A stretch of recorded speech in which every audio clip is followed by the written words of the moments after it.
Salut tout le monde, vous allez bien? Comme on dit, la vengeance est un plat qui se mange froid.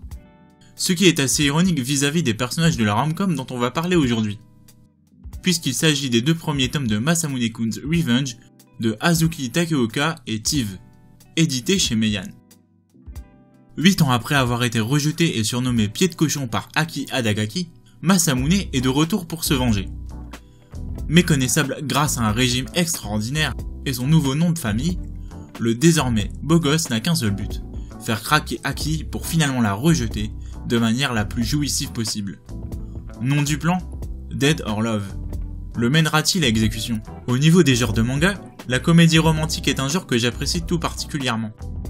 Principalement car cela me permet de découvrir des personnages assez drôles, tout en observant comment l'auteur arrive à tirer son épingle du jeu au milieu de toutes les histoires du type. Et pour ça, la revanche de Masamune-kun ne fait pas exception. Ici, pas d'histoire de tutorat scolaire, pas de héros timide qui va prendre confiance en lui au fur et à mesure, et pas non plus de héros un petit peu concon. Non, ici nous sommes en face d'un protagoniste qui a acquis cette confiance au prix de longues heures d'exercice intensif, suite à un traumatisme causé par une petite fille, et dont il veut se venger en lui mettant un râteau. Une fille qui semble tout aussi exécrable qu'à l'époque. Si ce postulat est simple, il peut poser selon moi deux problèmes. Le premier, facile à deviner si vous avez écouté ce que je viens de dire, est que l'on sait rapidement où l'on va arriver. Dans ce genre de cas, il est fort probable que les faux sentiments amoureux deviennent véritables. C'est effectivement du déjà vu. Cela pourrait enlacer certains, c'est sûr, mais pour ma part, c'est ce que j'aime retrouver dans une rom-com. Par contre, ce qui me dérange un peu plus, c'est l'angle utilisé pour aborder cette comédie romantique. La vengeance. Non pas que je souhaite que toutes les œuvres du genre évitent de tels sujets, mais lorsque l'on commence notre lecture du titre, nous faisons connaissance avec des personnages dont les motivations paraissent, au mieux suspectes, au pire, avoir un mauvais fond. Personnellement, cela ne me donnerait pas envie de les aimer. D'un certain côté, cela me rappelle un peu Oregairu, avec un côté beaucoup moins cynique. Et c'est d'ailleurs probablement pour ça que j'apprécie moins Masamune et Adagaki qu'Hachiman et Yukino Shita. Probablement aussi grâce au jeu de verbal plus qu'à l'humour. Cependant, il y a fort à parier que l'auteur essaiera de nous faire changer d'avis à leur sujet. En tout cas, j'ose l'espérer. Et puisque l'on parlait d'humour juste avant, il est bien évidemment présent dans ces deux tomes. Sinon, ce ne serait pas une comédie romantique. Globalement, je dirais qu'avec moi, l'humour fait mouche.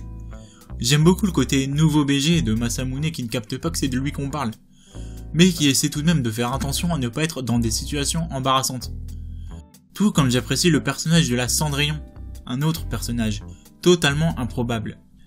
Quelque part, ça aide à rendre les personnages plus sympathiques. Par contre, le personnage de la maman qui a 45 piges mais qui a l'air d'en avoir 10, faut arrêter avec ça. Sérieux, à quoi ça sert? Franchement. En fait, ce qu'il y a de bien, c'est que les gags sont suffisamment variés pour éviter le tout ou rien, que l'on apprécie des personnages ou non. Et avec la fin du deuxième tome, nous allons probablement avoir le droit à une nouvelle dynamique, ce qui pourra rendre le titre encore plus drôle. Et enfin, parlons maintenant du dessin. Dans ce genre de titre, ce n'est pas vraiment la mise en scène qui prime, à quelques exceptions, mais le chara-design, principalement pour que tu choisisses ton camp. Et il n'y a qu'à voir les couvertures pour voir que Tive, le dessinateur, fait très bien le taf. Si les décors sont classiques et oubliables, les chara-design sont vraiment sympas, que ce soit ceux des filles ou du garçon. Mais bon, encore heureux pour un beau gosse.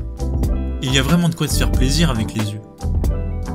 Avec une idée de départ sympathique, ces deux premiers tomes de Masamune-kun's Revenge restent malgré tout très classiques. Si pour ma part j'ai passé un bon moment à découvrir le titre, principalement grâce à ses gags et en me doutant de ce qui pouvait arriver ensuite, le comportement des personnages principaux pourra en rebuter certains. Mais généralement dans ces cas-là, il faut que la coquille prenne le temps de s'ouvrir. J'espère sincèrement que l'auteur ne l'oubliera pas. Pour résumer, si vous n'avez pas encore lu les deux tomes, ça vaut le coup pour passer un bon moment. Et si vous les avez lus, et que vous hésitez pour la suite, ça peut valoir le coup de ne pas abandonner trop vite. Mais j'insiste sur le peu. Et voilà, cette review est terminée. Comme d'habitude, n'hésitez pas à laisser un commentaire, à partager la vidéo si elle vous a plu, Et si ce n'est pas encore fait, abonnez-vous et mettez la cloche. C'est super important et ça me motive encore plus pour les prochaines vidéos. Salut!